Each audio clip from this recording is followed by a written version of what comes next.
Well, we told you earlier this week about how the Portland Farmers Market is back outdoors for the season.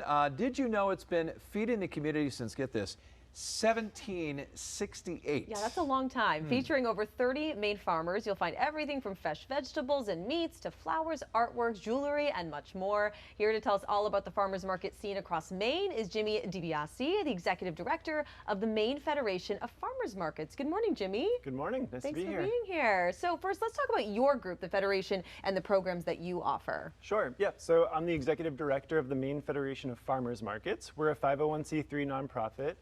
And we support farmers markets statewide in the behind-the-scenes work. So one thing to know, it's kind of helpful to get set the stage for how farmers markets work in Maine. So in the summertime, there's over 100 summer farmers markets across the state. Most of them are run by the farmers and vendors who sell there.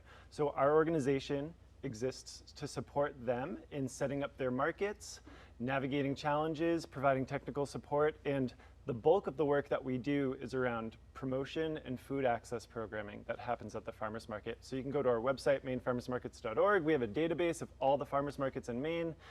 We run the Maine Harvest Bucks program, which doubles SNAP match. We run a program called Bumper Crop. I'd love to tell you all about those today. Yeah, let's talk about what makes farmers markets so special. I mean, over 100 of them.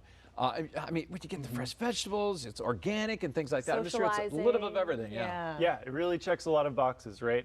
The economic development component, both for the farmers and small food businesses that sell there, it's a really low barrier to entry. So it's a small business incubator. And there's plenty of there's plenty of farms and businesses that make their living and livelihood selling at farmers markets.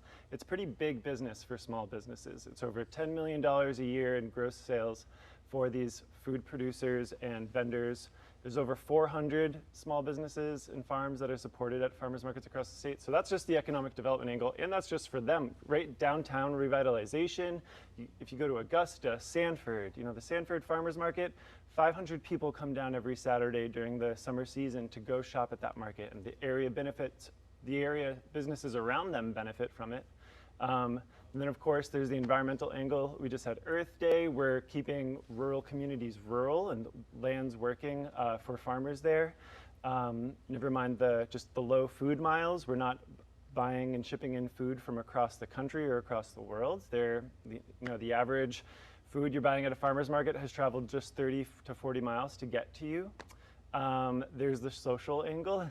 You want me to keep going? I love how passionate you are about this.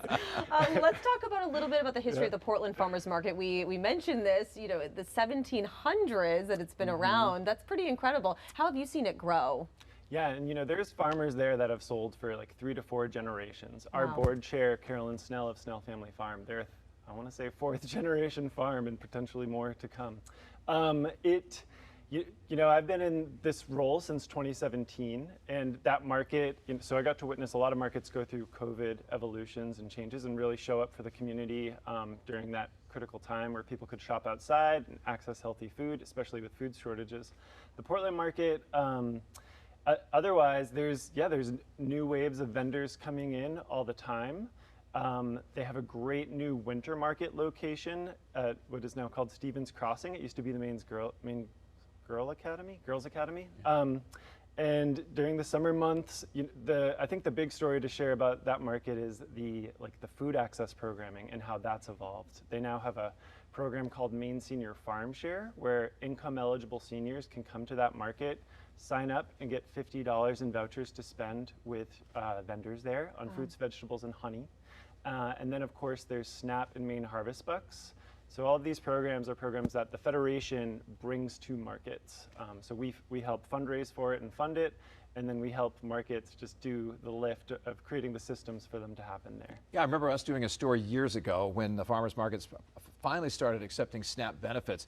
Talk about how huge that was to get some healthy meals on the tables of some folks that don't have enough money maybe to go to the grocery store and get some fresh vegetables. Sure, yeah, so 1 in 8 Mainers currently use SNAP. It's about $30 million a month that 1 in 8 Mainers are getting to go buy food. And when you accept SNAP at the farmer's market, for one, you might be creating a healthy food access point closer to where those folks live, especially in rural communities and even in urban communities. The grocery store might be a further trip than the farmer's market. With Maine Harvest Bucks, we double the value of their SNAP benefits at the market. So when they spend their SNAP, they're getting bonus bucks called Maine Harvest Bucks, and those bonus bucks can only be used on fruits and vegetables. So we're making healthy local foods more affordable and competitive in the grocery store. And yeah, it's just great program overall, definitely boosting public health and helping folks get more food.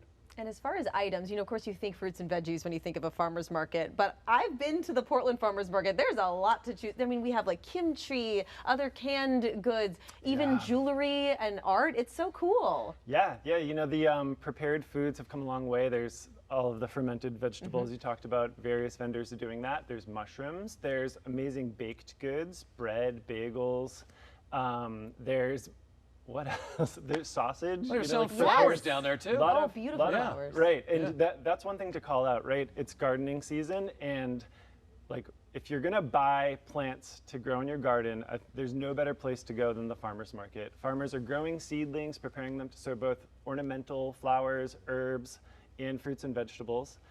May is a great time to go there, and May is also, it's a slower time of year at the market, so farmers will tell you, like give you some tips on how to grow, like so you get to buy them directly from the experts, and they're just like the best seedlings, because otherwise you're sourcing, if you go to other locations, I'm not going to call them out, but they're sourcing them from further away than a farmer growing them in their own high tunnel and greenhouses. Yeah, Mother's Day is coming up pretty soon, so you can go there and get some flowers or a plant for mom. Yeah, Definitely. Yep.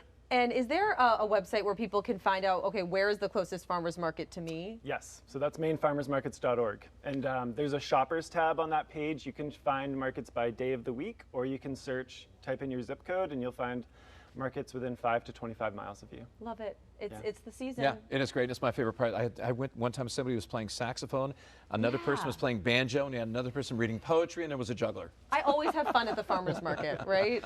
Of course, yeah, That's amazing. that's what it's about. All right, Jimmy, thank you so much. We appreciate your time. Thank you. Just